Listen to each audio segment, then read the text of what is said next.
నమస్తే. ఇన్నాళ్ళు నన్ను సపోర్ట్ చేస్తూ, ఎంకరేజ్ చేస్తూ మీ ప్రేమని నాకు అందిస్తున్న ప్రతి ఒక్కరికి కృతజ్ఞతలు.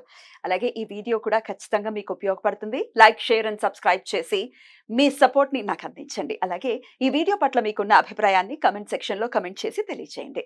ఇప్పుడు వీడియోని చూద్దాం. జ్యోతిష్య శాస్త్రం ఒక అద్భుతం. వేదాంగమైన జ్యోతిష్య శాస్త్రం అనేటువంటిది మానవ జీవన గమనానికి ఒక వరం. జ్యోతిష్య శాస్త్రం నీ జీవితంలో వెలుగు నింపే ఒక భాష. ఆ భాష నీకు అర్థమైతే ప్రకృతి నీతో మాట్లాడుతుంది. అస్ట్రాలజీ నేర్చుకోవాలి అనుకునే వారికి అద్భుత అవకాశం. మురళీధర శర్మ గారి అస్ట్రాలజీ క్లాసెస్ అతి త్వరలో మొదలు కాబోతున్నాయి. 100% జాబ్ గ్యారంటీ. వివరాల కొరకు సంప్రదించండి. నమస్తే, వెల్కమ్ టు అవర్ ఛానల్. నేను పద్మిని. ప్రస్తుతంతో పాటు ప్రముఖ ఆధ్యాత్మికవేత్త, దత్త ఉపాసకురాలు, నారీసేన ఫౌండర్ శ్రీమతి లతా దత్త గారు మనతో పాటు ఉన్నారు. మాట్లాడదాం. నమస్తే అక్క. నమస్తే రా. ఎలా ఉన్నారు? బాగున్నాను. నువ్వు కూడా చక్కగా రెడ్ డ్రెస్ లో ఉన్నావు. కొత్తదా? బాగుంది, అందుకే తెలిసింది. కొత్త బట్టలు ఉంటే ఎలా అంటే అసలు ఇంకా ఇంకా ఏదో పురుగు తిరిగేస్తుంటది, అది వేసేసుకోవాలి అంతే అంటూ ఉంటది. దాచుకోవచ్చు కదా, ఇప్పుడు వస్తుంది, ఇప్పుడు వరలక్ష్మి వ్రతం వస్తుంది, అస్సలు ఆగలేము. అబ్బే వెంటనే కొత్తది. మీరు అంతేనా? నేను అంతే. కొత్తవి ఏం వచ్చినా కూడా వెంటనే వేసేసుకోవాలి. శుక్ర నక్షత్రం, శుక్ర నక్షత్రం మాత్రం ఉంటుంది. బ్యూటిఫుల్, అసలు ఆగం. బ్యూటిఫుల్.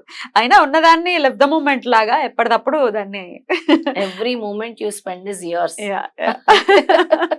బ్యూటిఫుల్. యాత్ర బాగా సాగింది అక్క? చాలా బాగా. ఇందిరాగానపురం యాత్ర, అలాగే మన ఈ డ్రెస్ చేంజింగ్ రూమ్స్ కూడా రెడీ అయిపోయాయి. ఆ వీడియోలు కూడా తీసుకొని వచ్చాను. ఆల్రెడీ అందరూ వాడుకుంటున్నారు కూడా వాటిని. ఓకే, అయితే అది ఒకసారి నెక్స్ట్ మనం వీడియోలో ఒకసారి విత్ వీడియోస్ ఒకసారి చూపిద్దాం. ఎందుకంటే ఎంతో మంది మనల్ని నమ్మి డొనేషన్స్ ఇవ్వటం జరిగింది.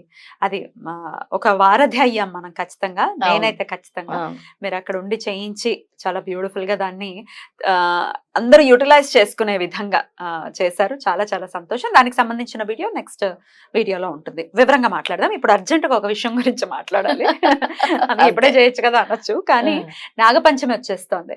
రేపు ఫస్ట్ ఫ్రైడే, శ్రావణ మాసంలో వచ్చేటటువంటి మొదటి శుక్రవారం నాగపంచమి లేదా గరుడ పంచమిగా కూడా జరుపుకుంటారు. అంటే అన్నదమ్ముల్ని ఇద్దరిని ఒకేసారి పూజించేటటువంటి రోజు అని చెప్పవచ్చు. మరి ఈ నాగపంచమిని ఎట్లాంటి సమస్యల్ని అధిగమించడం కోసం మనం వినియోగించుకోవచ్చు అనేది ఒకసారి మీ ద్వారా.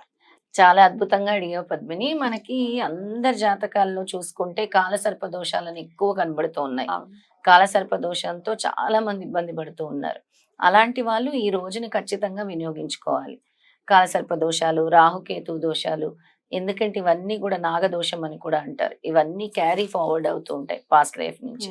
వీటన్నిటి నుంచి బయటపడాలంటే ఈ నాగపంచమిని, నాగుల చవితి మనం జరుపుకుంటాం. ఇక్కడేమో పంచమి జరుపుకుంటాం.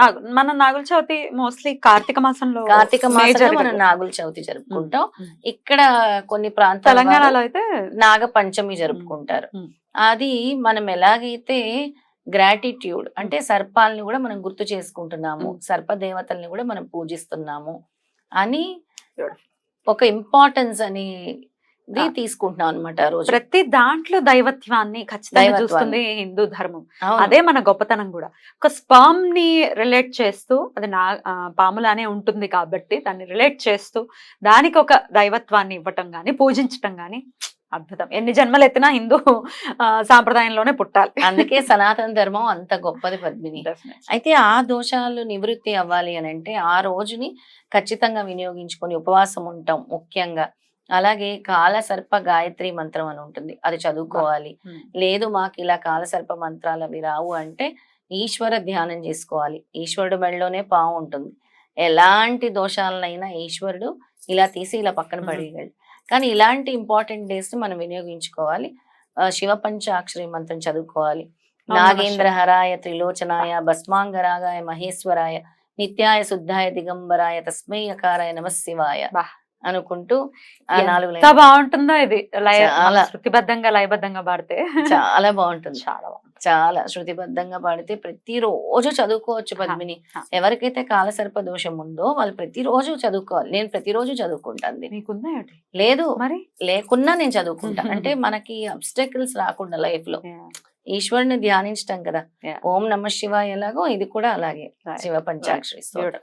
అయితే దీన్ని పఠించుకోవాలి. అలాగే పాము పుట్ట దగ్గరికి వెళ్ళి చక్కగా అక్కడ శుద్ధి చేసుకొని ముగ్గు వేసుకొని ఆవు నేతితో దీపం వెలిగించుకొని పుట్టలో పాలు పోసి నువ్వుల చిమ్మిడి అనేది చేసుకోవాలి. ఓ, చలివిడి నువ్వు చిమ్మిడి అనేది చేసుకొని చిన్న చిన్న ఉండలుగా చేసి పావుకు వేస్తాం పుట్టలో.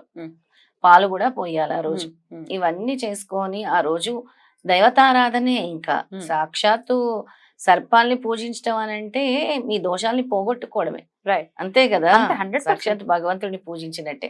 ఆ రోజుని చక్కగా వినియోగించుకోవాలి అని చెప్తాను నేను. రైట్. ఇక పుట్ట మన్ను కూడా తీసుకుంటాను. చెవుపోట్లు ఇలాంటివన్నీ వస్తే చిన్నప్పుడు మా అమ్మమ్మలు ఎప్పుడు పుట్టమన్ను పెట్టుకుంటే చెవుపోటు తగ్గుతుంది అని చెప్పి పెట్టేవారు. చెవులో చీము కారటం, చీము కారటం. ఈఎన్టీకి సంబంధించిన ఇబ్బందులు అన్ని కూడా తొలగిపోతాయి. ప్రాబ్లమ్స్ అన్ని కూడా ఈ పుట్ట మన్ను మనం పెట్టుకోవటం వల్ల, బొట్టు పెట్టుకోవటం వల్ల తొలగిపోతాయి. ఆరాధించడం వల్ల కూడా తొలగిపోతాయి. డెఫినెట్లీ. కొంతమంది అయితే ఇంట్లోనే ఇలా ఆనవాయితీ లేని వాళ్ళు, కొంతమంది పుట్టకు వెళ్ళే ఆనవాయితీ లేదు, కానీ పసుపుని గోడ మీద రాసి ఒక కాటన్ ని పాములాగా తయారు చేసి పెట్టుకుంటారు. అలా కూడా చేయొచ్చు. అలా ఆనవాయితీ లేదనుకో పద్మిని, ఇప్పుడు మాకు వెళ్ళటం ఆనవాయితీ లేదు అంటారు కదా, మామూలుగా జంట సర్పాలని దర్శించుకోవచ్చు వెళ్ళి. అంటే పాలు పోయటం అది ఆనవాయితీ లేదంటే దండం పెట్టుకోవడానికి తప్పు లేదు కదా. ఆ రోజు ఎక్కడైనా సరే, ఇప్పుడు నాగదేవత ఆలయాలు ఉంటాయి, నాగదేవత ఆలయాలు, జంట సర్పాలు, క్షేత్రాల్లో ఉండే జంట సర్పాలు ఎక్కడ ఉన్నా సరే వాటిని వెళ్ళి మనం దర్శనం చేసుకున్నా చాలు. ఖచ్చితంగా మార్పు అనేది చాలా చక్కటి ఫలితం వస్తుంది. రైట్ అక్క. అయితే ఇవాళ రేపు మనం చూస్తున్నాము, గర్భంకి సంబంధించినటువంటి ఇబ్బందులు చాలా మంది ఫేస్ చేస్తున్నారు. మెయిన్ ఈ గర్భము అనేది కాలసర్ప దోషం వల్ల కూడా ఏర్పడుతూ ఉంటుంది. అయితే నా ప్రశ్న ఏంటి అంటే, అది గర్భానికి సంబంధించి అంటే పిల్లల్ని కనటం గురించి అనే కాదు, పీసీఓడీస్ అనుకోవచ్చు, ఫైబ్రాయిడ్స్ అనుకోవచ్చు, సిస్ట్లు ఇవన్నీ వస్తూ ఉన్నాయి, ఇబ్బంది పెడుతున్నాయి, అసలు పీరియడ్స్ రావు, వస్తే హెవీగా ఉంటుంది, లేకపోతే ఇవన్నీ ఉంటే డెఫినెట్ గా పిల్లలు కనడానికి ఇబ్బంది అవుతుంటుంది, డిలే ఉండొచ్చు. ఖచ్చితంగా ఉంటుంది. అన్నిటిని అధిగమించడం కోసం కూడా వినియోగించుకోవచ్చు ఈ రోజుని. ఖచ్చితంగా వినియోగించుకోవచ్చు. అందుకే మనకి పూర్వం పెద్దలు చెప్పే మాటలన్నీ చాలా ఇంపార్టెంట్.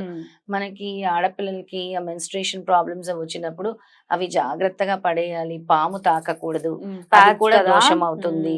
ఎందుకంటే ఇది ఇంపార్టెంట్ పాయింట్, ప్రతి ఆడవాళ్ళు తెలుసుకోవాలి.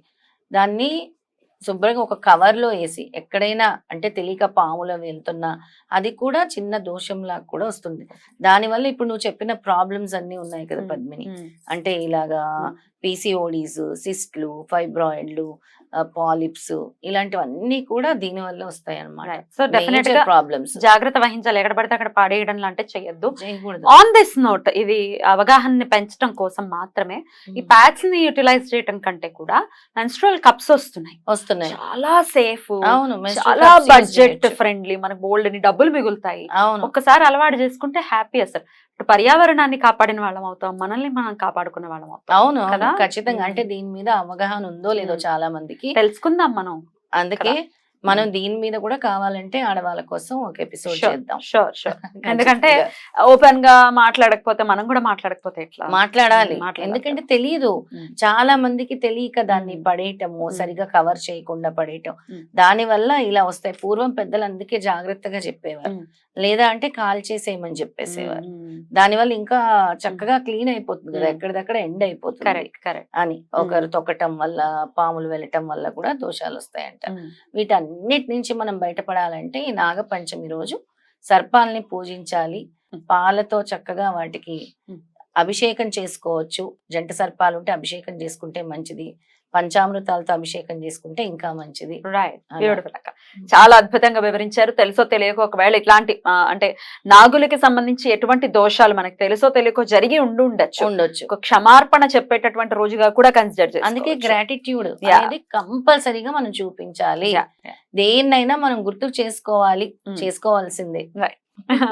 బ్యూటిఫుల్ అక్క, చాలా అద్భుతంగా వివరించారు. డెఫినెట్ గా ప్రతి ఒక్కరూ కూడా ఈ నాగపంచమిని వినియోగించుకుని నాగుల యొక్క కృపకి ప్రతి ఒక్కరు పాత్రలు అవ్వాలని మనస్ఫూర్తిగా కోరుకుంటూ thank you so very much అక్క. నమస్తే. జై గురుదత్త. శ్రీ గురుదత్త.